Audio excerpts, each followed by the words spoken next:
পরিপূর্ণ দিনদার না, স্বামী দিনদারও নয়, দিন পালনের সহযোগিতাও করে না, শারীরিক মানসিক কোনো চাহিদা পূরণে বেখবর, স্বামী মা ভক্ত। আচ্ছা, বোঝা গেছে। তো এখন এই পরিস্থিতিতে আপনি কি করবেন? এই তো, ও আরো আছে, কিছু বজায় রাখতে দেয় না। শ্বশুর শাশুড়ি ছেলেকে তাবিজ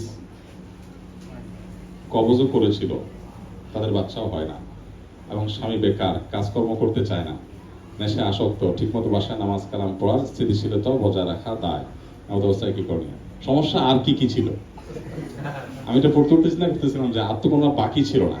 যাই হোক, এটা সত্য যে কোনো কোনো ক্ষেত্রে এরকম অমানুষ পড়ে কারোর কপালে, যে দেখা যায় যে সব নেগেটিভ জিনিসগুলো সব একসাথে হয়েছে। হতে পারে, এটা অস্বাভাবিক না আসলে।